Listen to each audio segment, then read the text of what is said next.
On the night of December 26, 1898, three Murphy siblings vanished on the Tent Hill Road near Gatton, only to be found brutally slain in the scrub before dawn. Their disappearance and the grisly discovery would ignite a manhunt, bungle a police investigation, and leave Australia with one of its most haunting unsolved mysteries.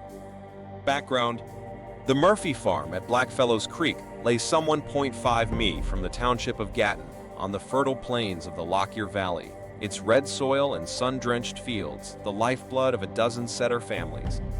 Michael Murphy, 29, labored at the nearby Mount Sylvia races, while his sisters Norah, 27, and Ellen, 18, managed domestic duties and local charity events, their laughter echoing at every community gathering.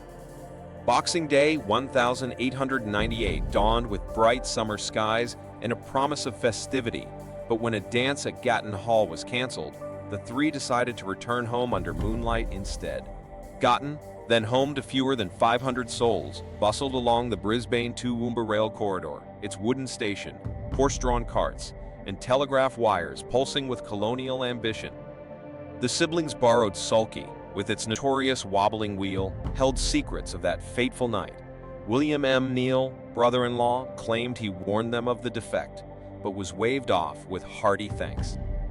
Local lore recalls the night air heavy with wattle scent and chattering cicadas, the dark silhouette of the Darling Ranges looming like silent sentinels. Under the flicker of oil lamps and the distant hoot of a barn owl, the siblings set off, their silhouettes swallowed by scrub and myth in equal measure. No one on 2nd Street or in the Brian Boru Hotel suspected that this routine journey would become Queensland's most notorious cold case. The night of December 26, 1898. At approximately 10 p.m., Michael, Norah, and Ellen left the deserted Gatton Hall, their horses' hooves echoing against timber floors as they navigated the pitch-dark Tent Hill Road. The siblings' silhouettes bobbed against the scrub, visible only in the glint of starshine and the wobble of the sulky's uneven wheel. William M. Neal, hours later, noticed the cart's erratic track near the Brian Boru Hotel, but found the cream-colored horse grazing idly, unhitched and alone. Anecdotes from local stockmen mention a muffled cry around 2 a.m., followed by a lone gunshot that shattered the pastoral stillness.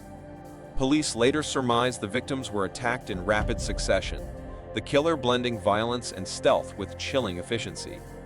Yet no witness saw the assailant slip away, the scrub concealing both weapon and perpetrator under silvery moonlight.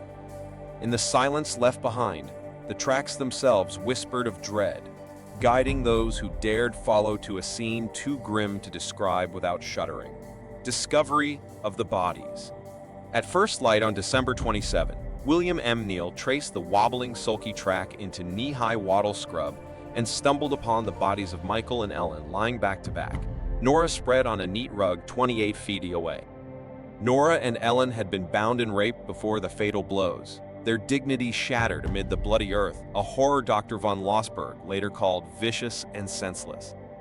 Michael lay prone with a single bullet in his temple and multiple crushing blows to the right side of his skull, the grotesque scene magnified by the horse's lifeless body nearby. The steamy Christmas humidity accelerated decomposition, and grief-stricken locals convinced authorities to move the bodies to the Brian Boru Hotel to slow the ravages of decay. A heavy axe glinted with fresh atrocity, its bloodied blade resting amid discarded wattles, yet yielded no fingerprints or personal markings. While impromptu crowds trampled evidence, Dr. William von Lossberg's hurried autopsy overlooked lodged bullet, a mistake corrected only by a later exhumation. Neal's detour to the Brian Boru Hotel to summon help became infamous. The murderers themselves could not have devised a better way to have covered up their tracks, lamented historian Jack Sim. The crime scene revealed chilling details. Bloodied handkerchiefs hinted at a desperate struggle, while the victims' bodies were arranged in a mysterious, triangular formation. Despite efforts to secure the area by midday, vital evidence had already vanished. That morning, the quiet town of Gatton was forever changed, its peaceful landscape marked by a brutal and haunting tragedy. Investigation and inquest. The investigation was doomed from the start. Notes of BC contaminated crime scene, rushed autopsies, and police incompetence conspired to let a killer slip away. Acting Sergeant William Arrow reached the scene around 9:15 a.m., but failed to secure it, permitting curious onlookers to crush footprints and scatter clues. Arrow delegated Magistrate Thomas Wilson and bootmaker William DeWitt to guard the site, though neither camped there nor took a single witness statement. A telegram sent to Brisbane Police Headquarters languished unopened until December 28 due to public holiday protocols, delaying reinforcements by over 24 hours. The 1899 Royal Commission excoriated the Queensland Police Service for a lack of cohesion and efficient organization to cope with serious crimes, citing Arell's ignorance of urgent telegram privileges. Inspector Frederick Urquhart lamented official apathy. Rumors labeled the murders a hoax, and only after days of inaction did serious detectives arrive from Brisbane. Witnesses offered conflicting timelines. Some claimed Norah screamed around midnight. Others heard nothing until dawn, undermining the fragile investigative narrative. Despite a £1,000 reward announced on January 3, 1899, no meaningful leads materialized, the bungled process cementing the murder's infamy. The commission demanded reforms, unified crime reporting, crime scene preservation, and dedicated detective training, all born of Gatton's tragedy. Theories and suspects. Richard Burgess, a career criminal freed from Brisbane jail weeks earlier, was arrested on January 7, but released for lack of credible alibi and witness testimony. Thomas Day, Gatton's butcher, lived within earshot of the Tent Hill Road. A revolver found near his former workplace bore the same number of fire chambers as the case, yet produced no ballistic match. Rumors of incest within the Murphy family swirled but were dismissed by the commission due to absence of evidence and Victorian propriety's tendency to obscure domestic scandals. The Gatton Murders investigation was hindered by the limitations of early forensic science, with no clear way to link suspects to the crime. Theories range from a mysterious outsider to local revenge or insurance schemes, but all lack solid evidence. Modern researchers have revisited the case using advanced technology, yet results remain inconclusive. The killer's identity is still unknown, a lingering shadow in Australia's colonial history.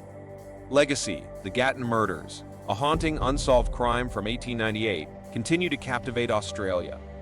Sensational headlines and recurring media coverage, including documentaries and reenactments, have kept the mystery alive. Despite few clues, such as a sulky's wheel rut, the case led to major police reforms. The murder site near Tent Hill Road has become a place of remembrance, attracting ghost tours and annual vigils.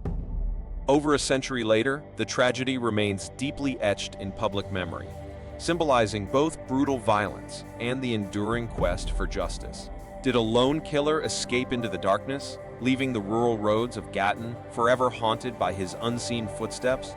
Or did the sorrowful tale of the Murphy siblings conceal a darker conspiracy hidden in plain sight? The Gatton murders remain a riddle etched in blistered earth and whispered in wattle winds, beckoning each new generation to unearth them. Truth.